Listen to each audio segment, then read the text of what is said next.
एकादशी से अमावस्या तक, पूनम तक भोजन की मात्रा कम कर देनी चाहिए अगर लंबा जीना हो तो। अपने जीवन में कोई न कोई व्रत होना चाहिए। व्रत से 10 फायदे होते हैं।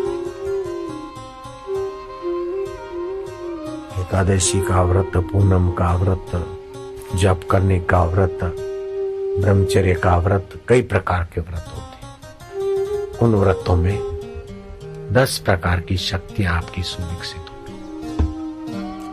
गांधी जी बोलते थे कि जो बात अपने विकास की लगे और नहीं कर सकते तो कैसे करें, वो निर्णय करके उस पे अटल रहना, इसका नाम है व्रत। देखें, कोशिश करेंगे, ये तो अपनी कमजोरी बढ़ाना है, इतना करूंगा कैसे, ये व्रत। हमने भी ऐसे व्रत का आश्रय लिया तो बहुत फायदा हुआ। एक बार हम गए थे फूलों की घाटी, पांडुकेश्वर से पैदल जाना होता।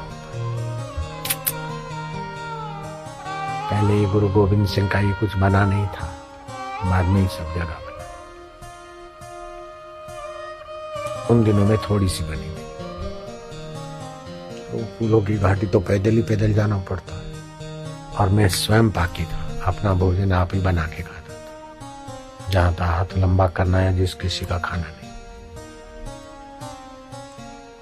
तो बत्तियों वाला प्राइमस भी रखता था, मूंग रखता था, थोड़ी दाल, थोड़ी चावल, थोड़ा मिर्च मसाला, लोहे की पेटी में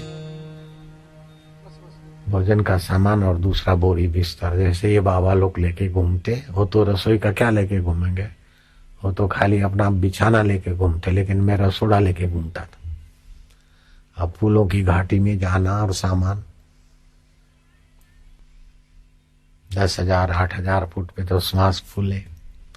थोड़ा सा चलूं और वहां लौट रहा था, थोड़ा सा चलूं और सामान रखूं। मैं सोचा कि ये खेल नहीं चलेगा। मन को बोला कि अब जब तक काली सड़क डामर वाली नहीं आती तब तक नहीं छोड़ना है तुझे सामान धरती पे। बोल।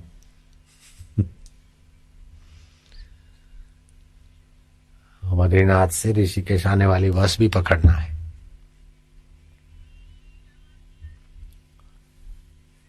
तो बद्रीनाथ से ऋषिकेश जाने की बस पकड़ना है। अब सामान बार बार रखना और सांस लेना, फिर ठंडा गरम कुछ गड़बड़ हो जाए, अब सामान छोड़ना नहीं है। वो सामान पकड़े पकड़े पकड़े चले और सांस फूले आए। अब गए मैं क्या गए कैसे, चल। ऐसे करते करते करते करते पांडुकेश्वर तक, सड़क तक सामान उठा के आ गए। मन ने देखा कि कोई मिल गया है, लगाम लग गई मन पर, तो बड़ा काम हो गया। दूसरा भी प्रयोग, चित्र रखा और सामने बैठ गए स्वस्तिक, और उसमें जो पीला बिंदु है वो एकदम रंग बदल जाए तब तक एकाग्रता का।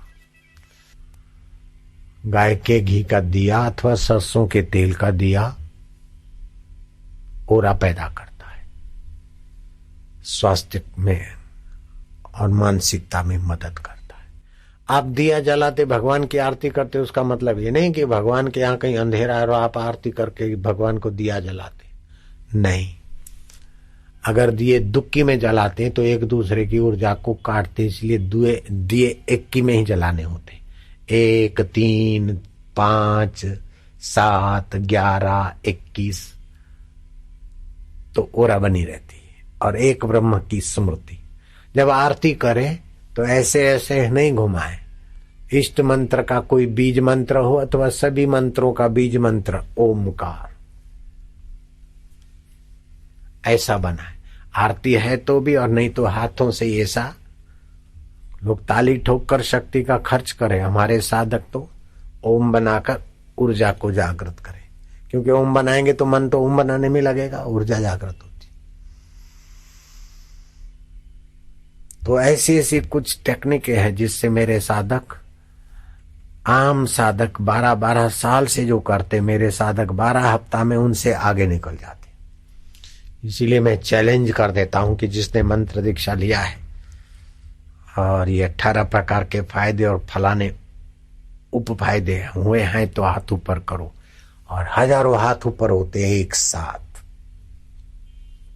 हाँ, अगर बोलता हूं कि जिसने मंत्र दीक्षा लिया है और फायदा नहीं हुआ है वो आदमी खड़ा हो जाए, तो कोई गलती से खड़ा हो जाता तो मैं पूछता हूं मंत्र करता है, बोले नहीं करता हूं, तो फिर तेरा कसूर है, मंत्र का तो नहीं है ना बेटा। नियम करता है, बोले नियम नहीं करता हूं, मंत्र दीक्षा ली और नियम नहीं करे, डॉक्टर ने दवाई दी और खाते नहीं, बोले फायदा नहीं हुआ, तो तेरा कर्मकुट। अगर हम मंत्र दीक्षा दें और वो नियम करे और फायदा ना हो, तो फिर हम दाढ़ी मूछ मुड़ा के तेरे आश्रम, तेरे घर का, तेरे दुकान का, तेरे ऑफिस का हम चौकीदार बन सकते हैं। तो क्या समझता है मंत्र दीक्षा को? फायदे कैसे नहीं होते? मंत्र दीक्षा लिया है और नियम से श्रद्धा से करता और फायदा नहीं होता है, तो हम दाढ़ी मूछ मुंडा के तेरे यहां जितना समय तूने यहां दिया उससे 10 गुना समय तेरे यहां तू बताए वो चौकीदारी नौकरी काम कर सकते। क्या समझते तुम? लेकिन सचमुच में तुमने किया और फायदा नहीं हुआ है तो लिखना, किया नहीं और झूठ मूठ में लिखो कि फायदा नहीं हुआ तो मैं आने वाला नहीं हूं, और सचमुच में किया है तो फायदा हुए बिना रहेगा ही नहीं।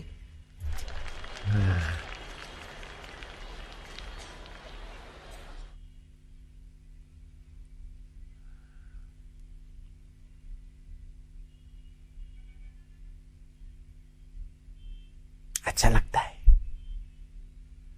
गुरु जी तुम तसल्ली न दो, सिर्फ बैठे ही रहो। महफिल का रंग बदल जाता है, गिरता हुआ दिल भी संभल जाता है। काम में, क्रोध में, भय में, शोक में, चिंता में। हे राम जी, संत का दोष देखकर अपना चित्त मलिन करने वाला व्यक्ति पाप का भागी होता है। साधु पुरुष में एक भी सद्गुण हो तो उसका स्वीकार कर ले, उनके दोष खोज खोज कर अपना मन दोषी ना बनाए। चाहे हरिद्वार के साधु हो, ऋषिकेश के साधु हो, भारत के साधुओं के, विश्व में किसी भी जाति मत पंथ में साधु हो, कुछ तो उनमें सादगी, सरलता, परोपकारिता, कुछ सद्गुण होगा, वो आप ले लो। साधुओं पर दोषारोपण ना करो। और साधुओं के बीच कई असाधु घुस जाते हैं, इस बात का भी हम स्वीकार करते हैं। कई अपराधी लोग भी साधु वेश धारण कर लेते हैं, इस बात को भी हम स्वीकार करते हैं। लेकिन अपराधी व्यक्ति किस में नहीं घुसते? सब जगह घुस जाते हैं। दुकानदारी में और ऑफिस शाही में भी तो घुस जाते हैं, नेतागिरी में भी तो घुस जाते हैं। संतन से मेरी लेवा देवी, संत हमारे गहना। भजनानंदी संत तो समाज का शोभा है, समाज का भूषण है, तितिक्षा की मूर्ति, त्याग की मूर्ति, भजन की मूर्ति। नश्वर से उपराम होकर शाश्वत का बाना पहनकर शाश्वत के रास्ते चलने वाले साधु। अभी भी जो देश में थोड़ा सुख, शांति और सहानुभूति और असली मुस्कान है, वो भगवान के भक्त, संत और साधुओं को ही उसका यश जाता है। विदेशों में तो हंसी भी सिखाई जाती है। मैं पहली बार अमेरिका गया तो मुझे ताजुब लगा कि यहाँ इतने लोग खुश। बारीकी से देखा कि खुश नहीं है, केवल हंसी की ट्रेनिंग लिए हुए हैं। होठ चौड़े करते हैं, दिल की खुशी नहीं। लेकिन भारत में तो दिल खिलता है तब होठ खिलते हैं। चित्त में मधुर चिंतन हो, आंखों में करुणा और स्नेह हो, कपोल पुलकित हो, मधुमय निगाहें हो, सबका मंगल, पांचों विकारों से पार होने का शुभ भाव ये साधु। अब जो कोई यूं कर ले तो उससे जरा बच ले, लेकिन कोई भजनानंदी भाव में आकर माता पिता और संत यूं कर दे, मतलब पांचों विकारों से पार हो जा बेटे, पांचों विकारों से भगवान तुम्हारी रक्षा कर। कितना मधुर सद्भाव। यूं नहीं करेगा साधु, 3 नहीं दिखाएगा, 2 नहीं दिखाएगा, यूं ही दिखाएगा पंजा, है ना।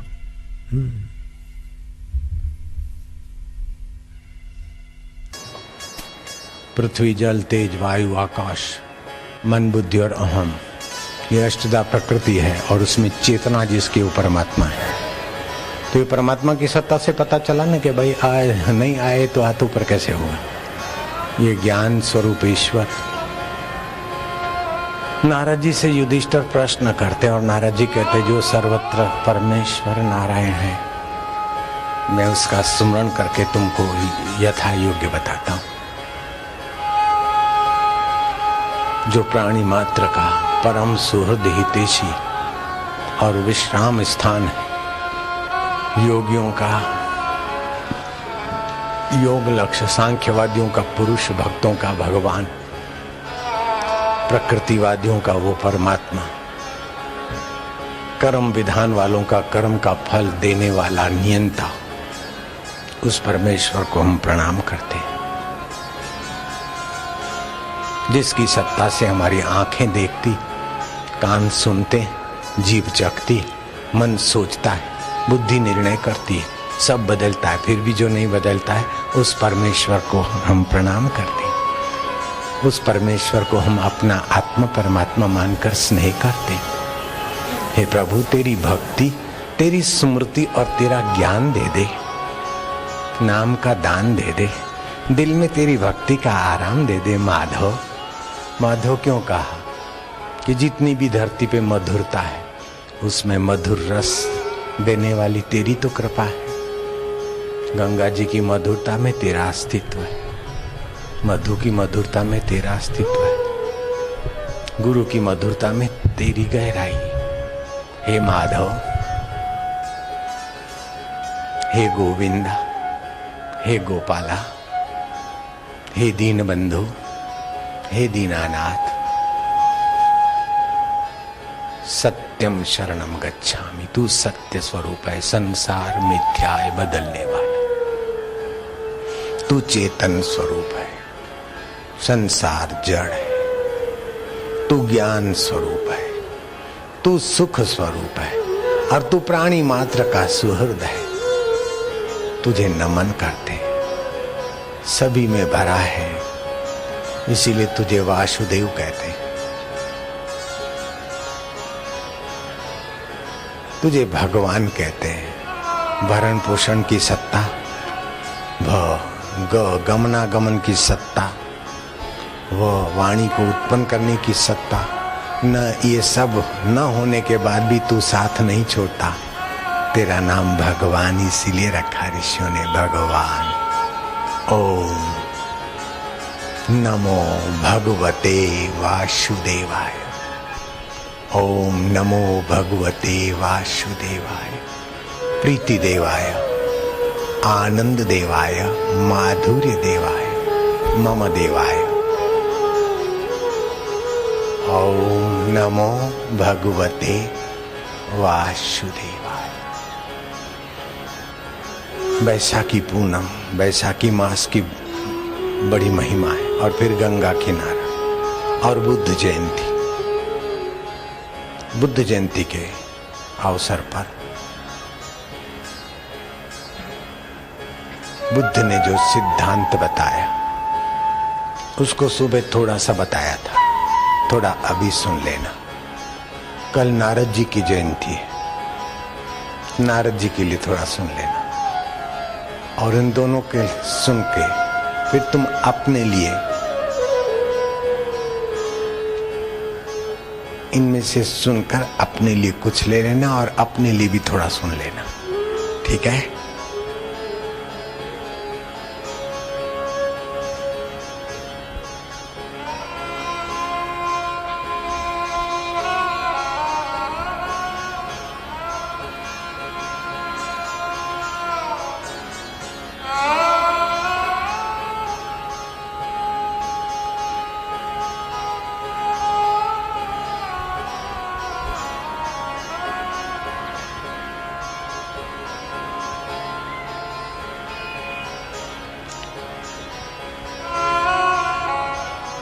लाखों लाखों लोग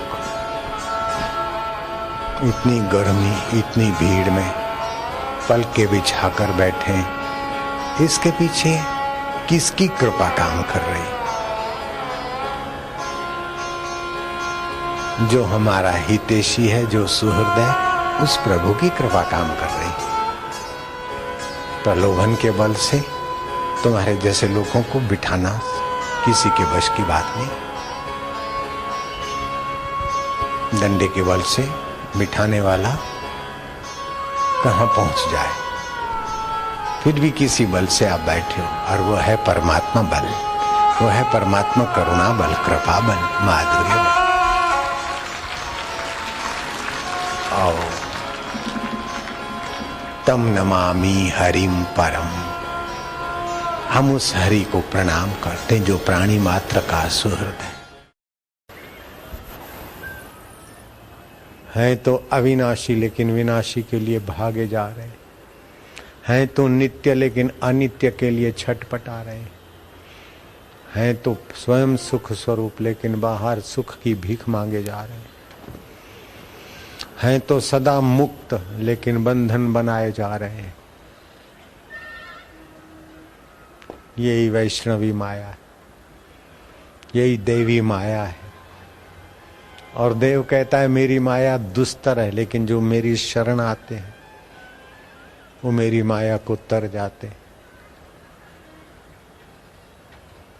देवी हे शा गुणमयी मम माया दुरतया, ये दुस्तर है। ये माम प्रपद्यन्ते मायाम मेताम तरंती ते, जो मुझे प्रपन्न होते हैं वो इस माया को तर जाते हैं। माया क्या मुसीबत है? माँ मना नहीं या मना जो सच्ची दिखे, हो नहीं और दिखे सच्ची। बचपन में देखो चवन्नी के चॉकलेट, अठन्नी के खिलौनों के कारण कितना सिर पटकते थे, और मिल जाए तो कितना खुश होते थे। अभी लगता है कि धत तेरे की तो बालकपन की मूर्खता थी। जैसे उस समय की मूर्खता अभी दिखती है, ऐसे ही अभी के समय की भी मूर्खता, अगर थोड़ा सा ज्ञान प्रकाश हो तो अभी की भी मूर्खता का पोल खुल जाएगा। कौन सी चीजों के लिए तुम पाकर राजी हो रहे हो और कौन सी चीजों के कारण तुम परेशान हो रहे हो। चीजों की चीज तुम्हारा स्वतः सिद्ध स्वरूप है, जिससे स्वर्ग भी नन्हा हो जाए, वैकुंठ का सुख भी छोटा हो जाए, ऐसा सुख स्वरूप तुम्हारे साथ। राम परवाना भेजिया वाचत कबीरा, रोए क्या करूं तुम्हारी वैकुंठ को, जहां साध संगत नहीं। वैकुंठ के सुख को नन्हा बनाने की ताकत तुम्हारे में, भगवान का बाप बनने की ताकत तुम्हारे में, भगवान को चेले का चेला बनाने की ताकत तुम्हारे में। सांदीपनी श्री कृष्ण के गुरु थे, लेकिन वो जब गुरुकुल में पढ़ते थे तो कोई खास तेजस्वी विद्यार्थी नहीं थे, लेकिन गुरु में श्रद्धा का धन था उनके पास। और सांदीपनी के गुरु जब संसार से जा रहे थे तो सांदीपनी को कहा, बेटा तू तो मेरा शिष्य है, तू तो मेरा चेला है, लेकिन दुनिया का स्वामी तेरा चेला बनेगा। तो भगवान को चेले का चेला बनाने का वचन दिया और भगवान चेले के चेले बने। कैसी शक्ति है मनुष्य में। Every man is the god but playing the fool. सभी भगवान का सनातन अंश। माइया, बेटियां, लालियां, तुम भी कम नहीं हो, लेकिन अपनी महिमा को पहचानो। पशुओं का खून, पशुओं का खून और केमिकल और उनकी आहें, होठों को लाल क्यों करो बेटियां, देवियां, दिल को निहाल कर दो लालियां। लाली मेरे लाल की जित देखा हो तो लाल, लाली देखने में गई तो मैं भी हो गई लाल। उस लाल की लाली देखने का सोच लो ने माताएं, बहनें, बेटियां। तुम्हारे बाप का क्या बिगड़ता है? उसकी 7 पीढ़ियां तर जाएगी। क्रीम लगाते, लगा काली काली, ऊपर फिर यहाँ गुलाबी गुलाबी कुछ केमिकल लगा, क्या क्या कर। गहनो गांठो तन की शोभा, काया काचो भांडो। जैसे कच्चा बर्तन कब गिर जाए पड़ जाए मरे, ऐसे ये काया है। इस काया की सजावट आखिर क्या? अपने दिल को ऐसा सजाओ कि उसकी खुशी खुशी से काया सजी धजी मिले। मैंने कभी लाली नहीं लगाई, तुम्हारी कसम खा के बोलता हूँ, कभी क्रीम नहीं लगाया, और इतनी लंबी सफेद दाढ़ी रखी, फिर भी क्या मैं बुरा लगता हूँ क्या? मैं एक बात पूछता हूँ माताओं से, जिसको 2, 4, 5 बच्चे हैं, उसको छठा हो जाए तो क्या खुशी होगी कि हाय राम? लेकिन जिसको एक भी बेटा नहीं, वो किसी का भी बेटा देखकर लालायित होती है। होती कि नहीं होती? होती। अब बात रही जो चीज नहीं होती उसका ज्यादा आकर्षण होता है। तो माइयों के पास दाढ़ी नहीं है, तो मेरी दाढ़ी देखकर उनको बहुत अच्छी लगती है कि नहीं? बहुत ऐसे कई माइयां तो क्या करती, बुढ़ी बुढ़ी माइयां भी, वो मेरे फोटो को लेके दाढ़ी को लेके फोटो हृदय से लगा के। आज एक कलकत्ते की माई आई, मैं क्या मेरी दाढ़ी को हाथ घुमाती? बोले हाँ। मैं क्या मेरे फोटो को हृदय से लगाती? बोले हाँ। ऐसी 1, 2 नहीं है, कितनी है? ईमानदारी से यहीं हाथ ऊपर करो, देखो गिन लो कितनी है। आई राम, अल्लाह रे अल्लाह, देखो इनकी सच्चाई माइयों की। हाथ ऊपर रखना। हाँ भाई लोग, देखो इनकी सच्चाई और प्रीति, इनकी सच्चाई का स्वागत करना। हाँ, इनको बुरा मानने वाला बुरा है। मुझे एहसास होता है तो जो चीज नहीं होती ना उसके लिए प्रीति होती। अब तुमको पता है कि हमको दाढ़ी आने वाली नहीं है और बापूजी देने वाले भी नहीं है, तो दूर से देखकर, फोटो को देखकर संतोष कर लिया करो लालिया।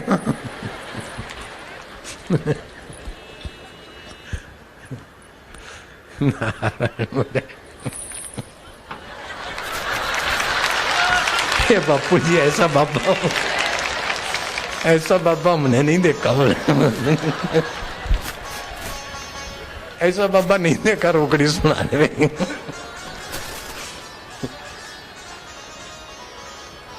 नारायण। कबीर जी कहते हैं जोगिया से प्रीत लागी, 8 पर जोग रमत है। नारायण हरि, नारायण हरि।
जैसे कोई बीज धरती में डालते तो एक दाना 100 दाना ले आता है।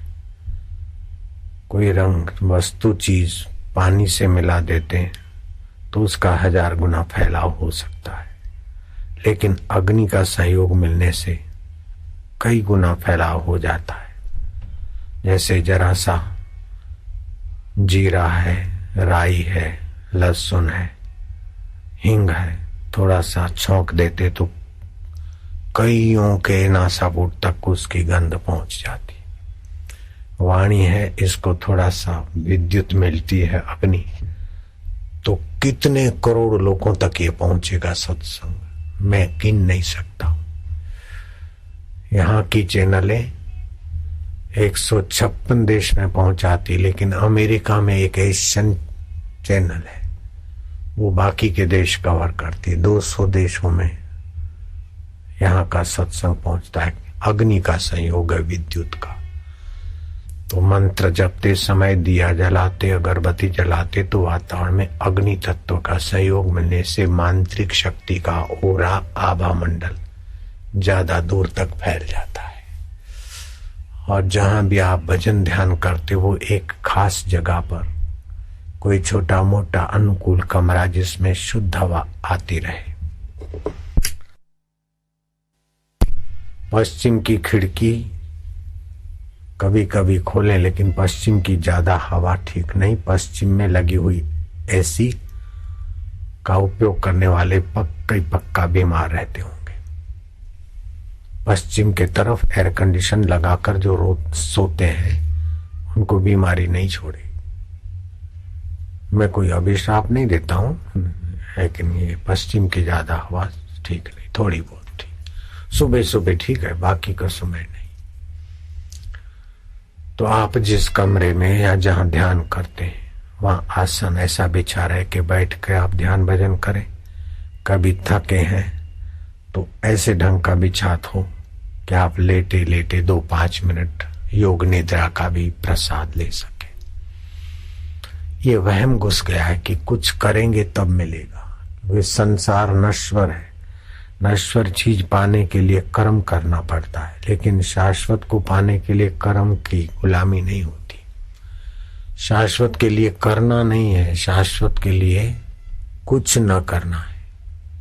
नश्वर करने की जो फास्ट आदत है उसको रोकने के लिए हरि ओम करके चुप ही होना है। जितनी देर हरि ओम बोला उतनी देर चुप रहो। थोड़े ही दिनों में चंचलता घटेगी, प्रीति पैदा होगी। भगवान के नाम का स्मरण करते करते प्रीति पूर्वक शांत होते जाओ। फिर कभी कभी स्मरण भी मत करो, चलने दो। मन में जो बुरे अच्छे विचार आते उनसे डरो भी नहीं, उनसे चिपको भी नहीं, और उनके अनुकूल बहो भी नहीं। आके चले जाएंगे। मन को भी देखो, बुद्धि को भी देखो, विचारों को भी देखो। जो आके चले जाते हैं वो क्षीण हो रहे हैं, लेकिन अचल तत्व जो है वो एक आत्मदेव है। मैं उसमें शांत हो रहा हूं। काम करते करते आदमी थक जाता है, नहीं करता तो करने की शक्ति का संचय होता है। बोलते बोलते थक जाते, जब नहीं बोलते तो बोलने की शक्ति का संचय होता है।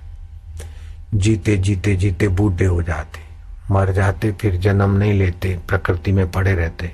उसके बाद जन्म होता है तो जीने की शक्ति का फिर से आरंभ हो जाता है। ऐसे ही प्रतिदिन थोड़े चुप रहो, एकांतवास हो। आद्य शंकराचार्य ने कहा लघु भोजन आदो।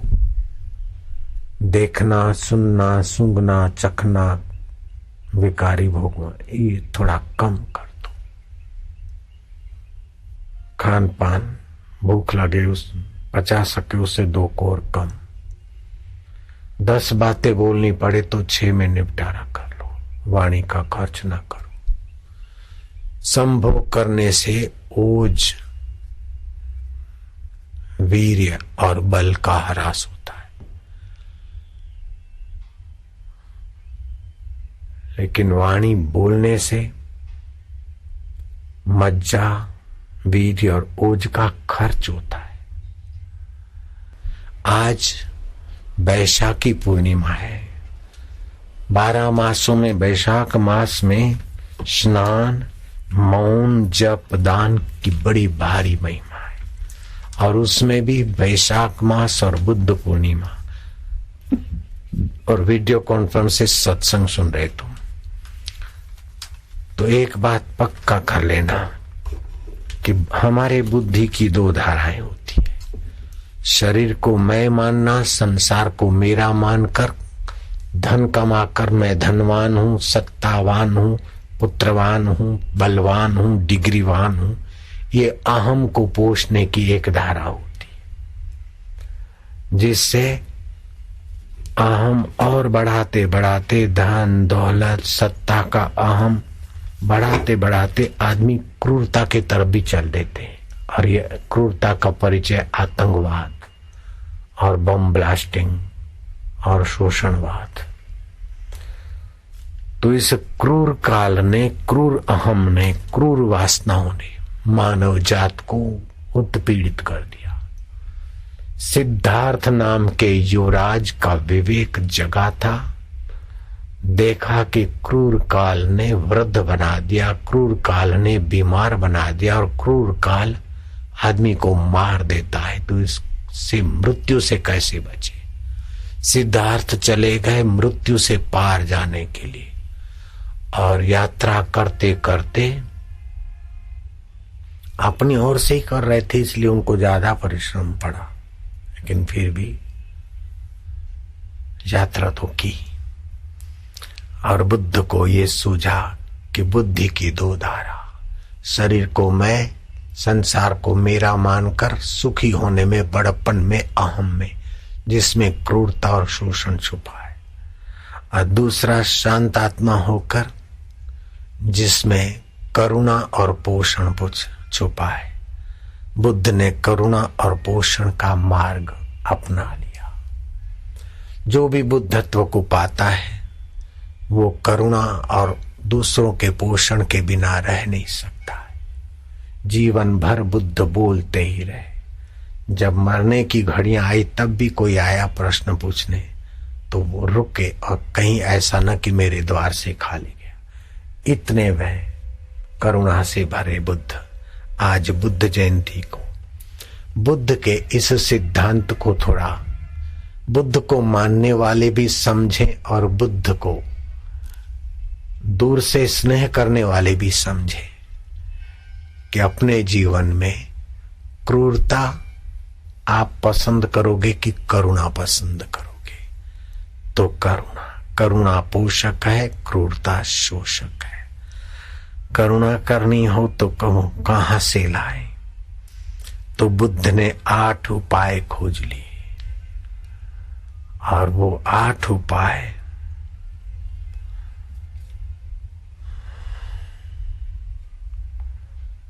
अष्टांग पथ नाम के ग्रंथ में वर्णित है। बुद्ध का समाधिष्टम अर्थात सम्यक प्रकार की दृष्टि, सम्यक प्रकार का सोचो। इतना मिल गया तो क्या, इतना भोग लिया तो क्या, इतना कर लिया तो क्या, आखिर क्या, परिणाम का विचार करो। सम्यक दृष्टि, सम्यक संस्कार, सम्यक विचार। दूसरा है सम्मासकंपम अर्थात सम्यक संकल्प करो। जैसा संकल्प आया और करने लग गए नहीं, ठीक ठीक संकल्प करो। आगे पीछे का परिणाम का विचार करके फिर निर्णय करो। देख ली पिक्चर, देख लिया पिक्चर में एडवर्टाइज किसी चीज की और वही लाए खरीदे। घर वाला बेचारा कमा कमा के थका और घर वाली बेचारी एडवर्टाइज की शिकार बनकर या घर वाला शिकार बनकर जेब खाली न करो। इस प्रकार दूसरे भी इस व्यवहार में, संकल्प में थोड़ा आगे पीछे का विचार हो। तो सम्यक प्रकार का संस्कार, सम्यक प्रकार का संकल्प, सम्यक संकल्प, ये बुद्ध का दूसरा वचन। सम्यक संकल्प केवल ये है, दवाई के बारे में तो मैंने मिलाया है। आपको चाहिए क्या और कब तक वो रहेगा, और आप सदा सुखी रहना चाहते और मिली हुई चीजों से सुख टेम्पररी रहेगा तो उसका उपयोग करो और अपने आत्मा को जानने का सम्यक संकल्प करो। तीसरा है बुद्ध का वचन कि सम्यक वाक, आपकी वाणी सोच विचार से, बुद्धि से चले। और चौथा सम्यक प्रकार का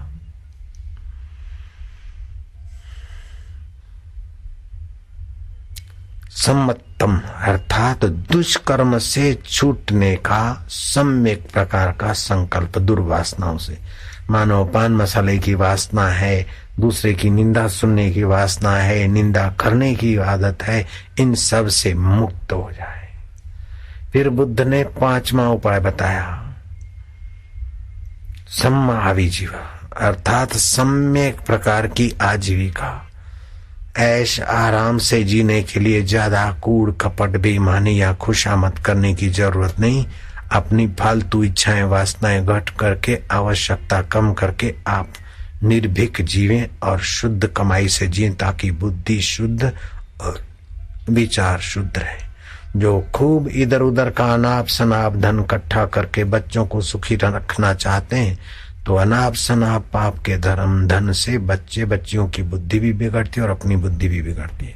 तो सम्यक प्रकार की आजीविका। और छठा कहा कि सम्यक प्रकार का व्यायाम, कर्म शुद्धि, अर्थात शरीर को और मन को कसरत ठीक ठीक मिले। अब उसमें मैं मिला रहा हूं। सुबह सूर्योदय से पहले उठना, ये सम्यक प्रकार का जागरण है। और फिर रात्रि का रखा हुआ पानी पीना, थोड़ा घूमना, फिर शौचालय जाना। और कुमुट पर नहीं, पैर जमा कर बैठे ऐसे शौचालय में जाना, स्नान आदि करना, फिर प्राणायाम आदि करना। भोजन जो अनुकूल पड़े और स्वास्थ्य को पौष्टिक हो वैसा करना। तो सम्यक प्रकार का व्यायाम, सम्यक प्रकार का कर्म शुद्धि, अर्थात आपके कर्मों में कर्ता भाव, अहंकार न आए, करने की सत्ता और फल की नियता ईश्वर को प्रीति करे और ईश्वर को ही धन्यवाद दे अच्छे कर्म हुए। तो अगर बुरे हो गए तो अपनी वासना, नासमझी और अज्ञानता के लिए प्रकातर प्रार्थना करो और दोबारा न करने का संकल्प करो, तो तुम्हारे कर्म सम्यक प्रकार के होंगे। तो सम्यक कर्म से आपकी सम्यक शुद्धि होगी। फिर सातवां है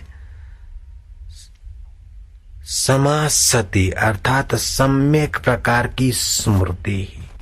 जिस स्मृति से शत्रु के लिए आग पैदा हो, मित्र के लिए आकर्षण पैदा हो, ऐसी स्मृति को हरिओम तत्सत और सब गप सप। जिस स्मृति से आप अपने को दीनहीन माने, बीमार माने, कमजोर माने या फलाने ने मेरे से बुरा किया, ऐसी स्मृति को महत्व न दो। लंबा श्वास नाक से लो और मुंह से फेंको, नाक से लो और मुंह से फेंको, पंजों के बल कूदो और स्मृति को, हीन स्मृति को भगा दो। अगर नहीं भगती तो घूंट पानी पीकर पुस्तक पढ़ लो, जीवन रसायन। अथवा कोई मर गया, उसकी स्मृति में आप पीछे मरो मत, मंगलमय जीवन मृत्यु पढ़ो। तो आपकी स्मृति ऐसी हो जिससे आपका स्वास्थ्य बढ़े, मन प्रसन्न हो और बुद्धि में प्रकाश आए। ऐसी फालतू स्मृति लवर की लवरियों की करके गाल बिठाओ मत, आंखें उजालो मत, खोपड़ी खाली करो मत। नैन का चैन चुरा कर ले गई, कर गई नींद हराम, काला मुंह कंजर तेरा पिक्चर देख देख के, तू नहीं तो और सही। इस प्रकार की स्मृति युवा धन की सत्यानाश कर देगी। वैलेंटाइन डे आए, राम राम राम, ये तो मैं बोला हूं पहले। तो स्मृति ऐसी करो जिससे आपके चरित्र की और सद्बुद्धि की रक्षा और बढ़ोतरी हो, सम्यक स्मृति। फिर आठवां है सम्यक समाधि। आप ध्यान करो और मन को समाधान मिले और मौन रहे, समाधि, जिससे आपकी बुद्धि करुणा और ज्ञान और मुक्ति से संपन्न हो जाएगी। बुद्ध जयंती के निमित्त, बुद्ध जयंती के दिन आप कम से कम बुद्ध भगवान की इन बातों को अपने जीवन में लाओ, तो आप के लिए मेरे हृदय में विशेष स्नेह रहेगा। हम बुद्धिस्ट हैं, हम फलाने हैं, हम बुद्ध को मानते हैं, लेकिन बुद्ध को क्या मानते, बुद्ध की बात नहीं मानते, तो बुद्ध को मानने का क्या मतलब। एक वक्ता ने कहा मैं गांधी जी को तो मानता हूं लेकिन गांधी के सिद्धांत को नहीं मानता। तो मैंने क्या खाक माना गांधी जी को? बुद्ध को तो मानते, हम बुद्धिस्ट तो हैं, लेकिन बुद्ध की इस सद्गुण को मानते, तो फिर स्लाटर हाउस में इतना कहर कैसे करवाते भैया। नारायण नारायण नारायण। बुद्ध की आंखें भर जाती किसी को पीड़ित देखते तो आपका हृदय भी किसी की पीड़ा देखकर द्रवित हो जाए, तो मैं मानूंगा कि आपने बुद्ध को स्नेह किया, बुद्ध के विचारों पर अपन लोग कुछ चले। हम सभी को बुद्ध जी के ये सद्गुणों का आदर करना चाहिए। कल है नारद जी जयंती। नारद एक ऐसे बालक थे जिसके पिताजी बचपन में मर गए थे। माँ बिचारी कभी कहीं दानगी की दाढ़ी की नौकरी करती। किसी ब्राह्मण ने रख दिया कि हम तो नहीं जाते, जो सत्संग में कथा में समाज और संत के बीच सेतु बनता उसकी 7-7 पीढ़ियां तर जाती है, लेकिन हम सेवा नहीं कर सकते तो नौकरानी तुम हमारे तरफ से लग जाओ। झाड़ू बुहारी करना, बिछाद बिछाना, पानी छिड़काव करना। वो नन्हे से बालक को ले जाती। वो बालक सत्संग के माहौल में बार बार महाराज के कीर्तन में, दर्शन में, सत्संग में बालक के मन में रंग लग गया। जब वो चतुर्मास पूरा करके संत लोग जा रहे थे तो बच्चे ने कहा कि महाराज मुझे घर में अच्छा नहीं लगेगा, मुझे अपने साथ ले चलो, मुझे भक्ति करनी है, मुझे अच्छा लगेगा आपके साथ। बालक की नम्रता और सेवा का सद्गुण देखकर संतों का हृदय पसीजा और अपने हाथ से प्रसादी दे दी। हृदय और पावन हुआ। बालक का हृदय ने दृढ़ता की कि हम महाराज के साथ जाएंगे। बच्चा नहीं, आज से तेरा नाम हरिदास रखते हैं, लेकिन तू घर में रहकर भजन कर, जब तेरा प्रारब्ध होगा तीव्र तो फिर आगे आ जाएगा। बोले मेरी माँ रोकती है। अरे जो रोकता है उसको भगवान सद्बुद्धि देते हैं, अगर सद्बुद्धि वो नहीं लेता है तो भगवान उसका शरीर ले लेंगे, तू चिंता मत कर। देवऋषि नारद कहते हैं कि 5 साल की उम्र में संत तो चले गए, मेरी माँ मेरे को रोकती टोकती थी। एक दिन मेरी माँ को सांप ने काटा और मर गई। पंचों ने उसका अग्नि संस्कार किया और मैं भी घर छोड़कर उत्तर दिशा चलता रहा, मुझे दिशाओं का ज्ञान नहीं था। संतों ने दिया मंत्र जपता था और भगवान हमारे रक्षक पालक पोषक है। ऐसे कई नदियां आई, कई तालाब आए, कई मरुभूमि आई, कई कस्बे आए। ऐसे करते करते मैं गंगा किनारे पहुंच गया। पीपल के वृक्ष के नीचे में थका मांदा भगवान को प्रार्थना कर रहा था, और जो ही आर्त भाव से प्रार्थना करते तो भगवान तुरंत हाथ पकड़ लेते। प्रकाश हुआ और आकाशवाणी हुई कि बालक अभी तू मेरे दर्शन को सह नहीं सकेगा, जब तब कर और मुझे तू अगले जन्म में मिलेगा और तू मेरा खास पार्षद होगा। वही सत्संग के प्रभाव से मैं ब्रह्मा जी का पुत्र हुआ हूं, अभी देव ऋषि नारद हुआ हूं। कहाँ तो दासी का पुत्र।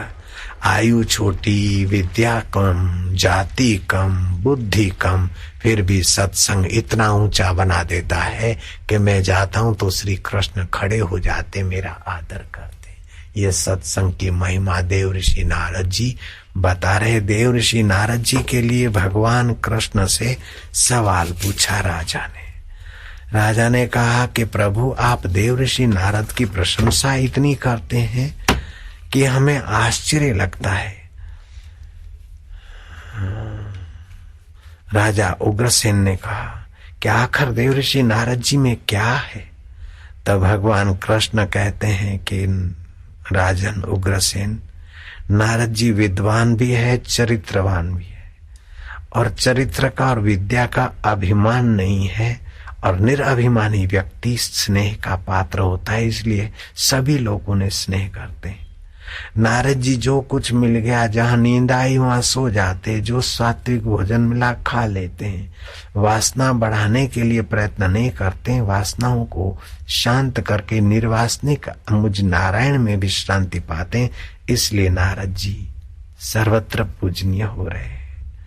नारद जी क्रोध रहित, भय रहित, चिंता रहित और ममता रहित पावन जीवन के धनी है। इसलिए नारद जी सर्वत्र सम्मानित होते हैं। ये मैं इसलिए सुना रहा हूं कि आप भी कर सकते। एक दासी पुत्र इतने गुण ला सकते हैं और देवर्षि बन सकते हैं, तो हमची मुंबई वाले और यहाँ दिल्ली और कलकत्ता और कहीं कहीं से आए हुए हरिद्वार में आप सभी लोग कर सकते। रोज सुबह चुप हो जाओ और संकल्प करो सम्यक कि आज ज्यादा सुख में या दुख में बहूंगा नहीं। सुख भी आएगा चला जाएगा, दुख भी आएगा चला जाएगा। दुखी न होने का उपाय यह है कि सुख आए तो उसको देखो कि जाएगा, इसलिए दुख में सुख में डूबो नहीं, और जाएगा सुख तो दुख दे जाएगा, इसलिए सावधान रहो। अगर दुख आए तो डरो मत कि ये भी जाएगा, और सुख दे जाएगा।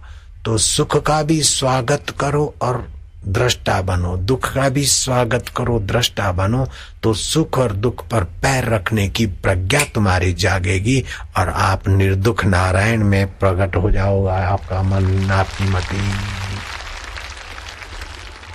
जरा जरा बात में मैं दुखी हो गया, अरे तुम दुखी नहीं हुए, दुखी मन होता है, बीमार शरीर होता है, चिंता चित्त करता है, मैं तो उसको जानने वाला, अपना आप सब परिस्थितियों का बाप। इस प्रकार ज्ञान के प्रकाश में जियो। भगवान कहते हैं कि नारद जी ज्ञान के धनी है, योग में कुशल है, संयम की मूर्ति और समता के धनी है, इसलिए नारद जी सर्वत्र सम्मानित है। नारद जी जितेंद्रिय है, सरल है, सत्यवादी है और दृढ़ प्रतिज्ञावान है। आप भी अपनी प्रतिज्ञा तोड़ो मत, आप भी कुटिल मत बनो, सरल बनो, आप भी संयमी बनो। ये नारद जी के गुण भगवान इसलिए बता रहे हैं कि आप में भी कुछ छुपे हुए सद्गुण और विकसित है। नारद जी में तेज है, तेज माना जरा जरा बात में फिसल जाना नहीं, संयम का, एकाग्रता का, जप तप का, आध्यात्मिक ओज, इसको तेज। नारद जी यशस्वी होते हुए, बुद्धिमान होते हुए, आत्म परमात्मा के ज्ञान के धनी होते हुए, फिर भी नित्य प्रति ध्यान, जप और परोपकार का तप करते ही रहते हैं। इसलिए नारद जी सर्वत्र सम्मानित और पूजनीय है। राजा उग्रसेन, नारद जी का इतना सम्मान और पूजा क्यों होता है? तुम आश्चर्य न करो। सबसे बढ़े चढ़े हुए सद्गुणों में नारद जी होते हुए भी संतों और ब्राह्मणों के आगे नारद जी नम्रता की मूर्ति बन जाते हैं। आदर योग्य नारद जी दूसरों का आदर करते हैं, मान योग्य नारद जी दूसरों को मान देते हैं, अच्छी बात कहते हैं, पवित्र आचरण रखते हैं और पूर्ण परिश्रम करते भी, मैं परिश्रम कर रहा हूं और मैंने ये किया, इस प्रकार का अहम नहीं दिखाते और फल की आकांक्षा नहीं रखते, लिप्सा नहीं रखते और किसी की निंदा सुनने और करने में नारद जी समय नहीं खराब करते। इसलिए नारद जी सर्वत्र सम्मान्य है, पूजनीय है। नारद जी की दृढ़ भक्ति है, वो परमात्मा चेतना से मैं अलग हूं ऐसा नारद जी को भ्रम नहीं है। मैं शरीर हूं, संसार सत्य है, ऐसी गलती नारद जी की मति से निकल गई है। मैं सत्य हूं, चेतन हूं, आनंद स्वरूप हूं, ईश्वर का सनातन वंशज हूं और आत्मा ही मेरा परमात्मा ही आत्मा होकर बैठा। इस प्रकार का दृढ़ भक्ति ज्ञान नारद जी के चित्त में है। नारद जी का हृदय शुद्ध है, उद्देश्य ऊंचा है और नारद जी अच्छे वक्ता है। अच्छे वक्ता की पहचान ये है कि सभा में छोटी से छोटी मति गति वाला भी उसकी बात समझे और बड़ी से बड़ी मति गति के धनी को भी उस बात से लाभ हो और मध्यम मति गति वाले को भी कुछ न कुछ प्रसाद मिले। ऐसे उत्तम वक्ता नारद जी हैं। तो आप भी ऐसी वाणी बोलो जिसके साथ आप बात करते हो, चाहे किसी भी स्टैंडर्ड के हो, लेकिन आपकी बात उसको ठीक से समझ में आए और उसका हित हो। नारद जी सार गर्भित बोलने में, सत्यवाक्य बोलने में, हितकर बोलने में, मधुर बोलने में माहिर है। और लोलुपता, मधुर तो सेल्समैन भी बोलता है, ठग भी बोलता है, लेकिन नारद जी हितकारी मधुर बोलने में कुशल है। इसलिए नारद जी का सम्मान होता है। दैत्यों का भी भला चाहते हैं, असुरों का भी, देवताओं का भी, मनुष्यों का भी, सभी का मंगल भाव से भरकर हृदय उनसे मिलते और उनको सलाह देते हैं। नारद जी में आत्मश्लाघा का दोष नहीं है। इतने सारे सद्गुण और इतनी सारी प्रसिद्धि, इतना सारा सम्मान होने पर भी नारद जी कभी ये नहीं कहते कि मैं इतना बड़ा हूं, मैं ऐसा हूं, मैं वैसा हूं।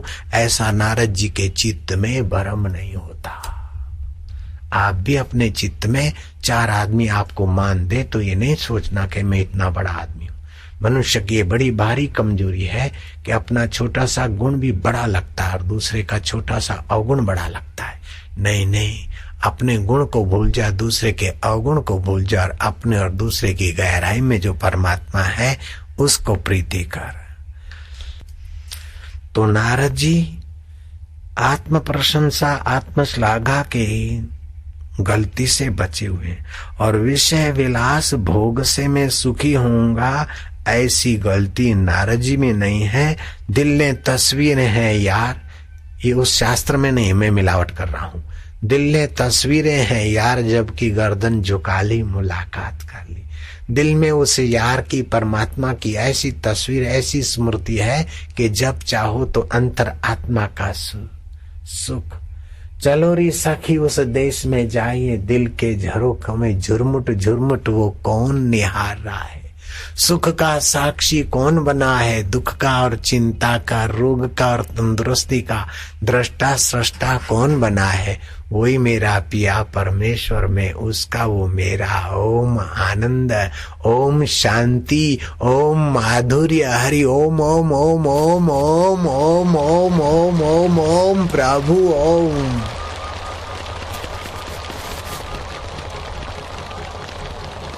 आनंद दाता, प्रीति दाता, स्मृति दाता, ओम ओम ओम।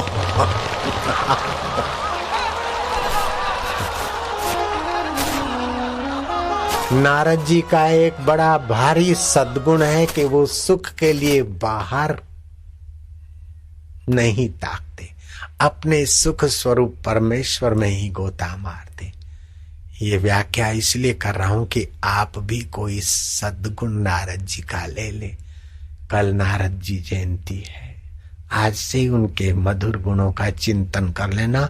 कल सुबह भी चिंतन कर लेना कि महाराज तुम्हारे आज जयंती है। महाराज तुम जिन गुणों के और विचारों से इतने महान बने, महाराज आज आपको हम प्रणाम करते। आपके सद्गुण हम चुरा ले तो महाराज आप प्रसन्न होंगे। संत क्यों कब प्रसन्न होते हैं कि संतों के सिद्धांत, संतों के अनुभव को आप जब अपना अनुभव बनाने लगते तो संत बहुत प्रसन्न होते। सेठ का धन चुराओगे तो नाराज हो जाएगा, नेता की कुर्सी छीनोगे तो नाराज हो जाएगा, पड़ोसी की वस्तु हड़प करोगे तो नाराज हो जाएगा, लेकिन संत का अनुभव हड़प करोगे तो राजी राजी हो जाएगा। संत का आध्यात्मिक खजाना स्वीकार कर लोगे तो राजी राजी हो जाएगा। आए हाय, सेठ को धन मिलता है तो तिजोरी की तरफ भागता है, सेफ डिपॉजिट की तरफ, एफडीओ की तरफ भागता है, इन्वेस्टमेंट की तरफ भागता है। नेता को कुर्सी मिलती तो चमचाओं की तरफ निहारता है, और संत को महाखजाना मिलता है तो संसार की तरफ भागता है कि लो भाई लो, लो भाई लो, लूटो भाई लूटो, आगे बढ़ो भाई। इसलिए नारद जैसे संत सर्वत्र सम्मान्य और पूजनीय है। जय जय सिया राम। नारद जी में एक और बड़ा भारी सद्गुण है कि आप मान योग्य होते हुए भी आप अमानी रहते और दूसरों को मान देते। ज्ञान के धनी, प्रेमा भक्ति के धनी, संयम की मूर्ति, त्याग की मूर्ति, समता के साम्राज्य में रहने वाले नारद जी छोटे से बालक की नाई निर्दोष। विद्वान मिले तो बड़े भारी, विद्वान राजकारणी मिले तो उनको भी मार्गदर्शन करने का सामर्थ्य। ऐसे देव ऋषि नारद किसी से ईर्ष्या नहीं करते, किसी से द्वेष नहीं करते।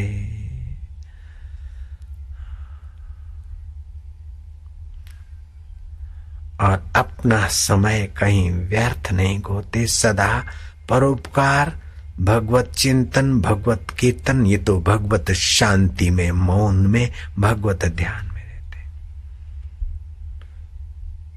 नारद जी के और भी यशस्वी कई गुप्त सद्गुण हैं जिनके ना कारण देवऋषि नारद चिरंजीवी है।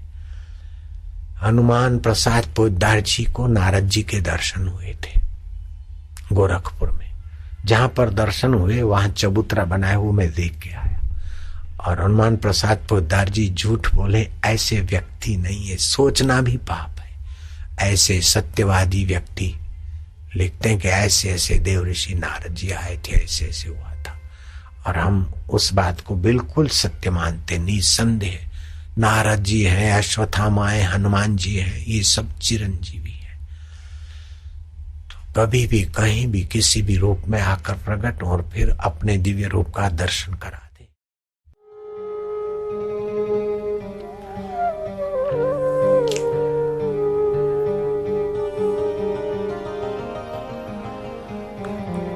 हे भक्ति माता, हे रस रूपा, तू मेरे हृदय में सदा निवास करियो मैया। प्यारी प्यारी मावली, माझी मावली, गुरु मावली, इष्ट मावली। हे प्रेम स्वरूपा, हे सुख रूपा, हे ज्ञान दात्री, हे रस दात्री मैया हो।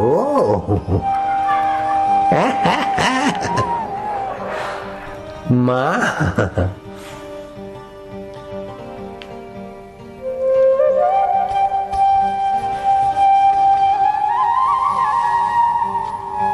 आनंद देवा,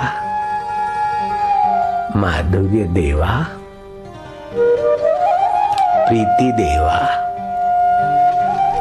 वालुड़ा देवा, आत्मदेवा, ब्रह्मदेवा,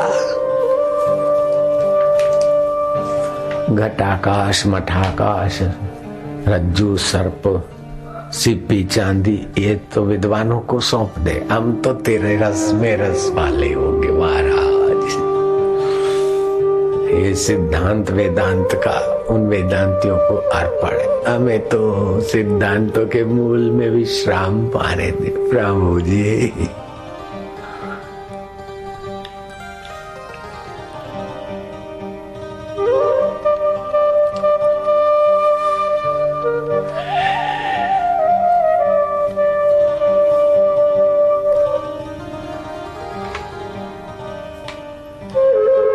ईश्वर की गोद में, ईश्वर हमारे गोद में, दोनों मिलकर तत्व ज्ञान का रस बनता है। हम न तुम दफ्तर गो।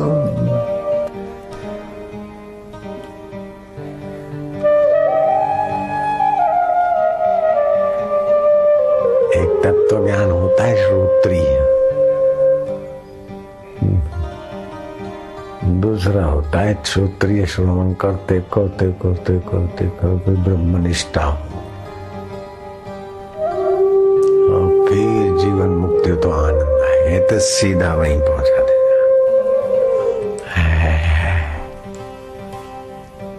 कौन श्रोत्रिय बने इतना इंतजार, फिर ब्रह्मनिष्ठ बनो।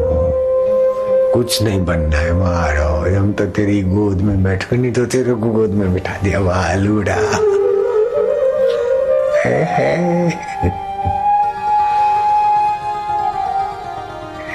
हे मारा वालूड़ा, मेरे गुरु देवा, इष्ट देवा, प्रभु देवा।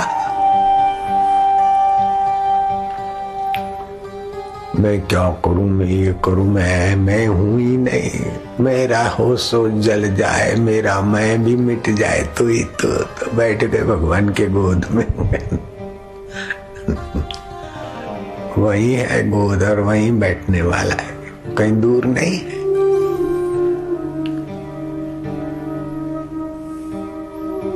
वाग गदगदा, वाणी गदगद हो जाएगी, चित्त द्रवित हो जाएगी। कभी हंसी आएगी, कभी रुदन आएगी, कभी गुनगुनाहट होगी। मस्तों की मस्ती इबादत से कम नहीं, इश्क इलाही में डूबे हुए खुदा से कम नहीं। ये इश्क इलाही है। उर्दू भाषा में इश्क मिजाजी, इश्क इलाही, इश्क हकीकी, ये भक्ति के भेद है। वहां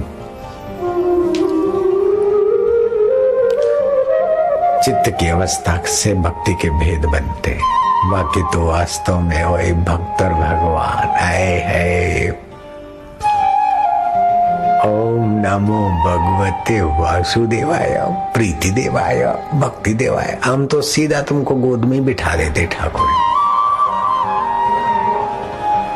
माधुर्य देवाय, बस हो गए।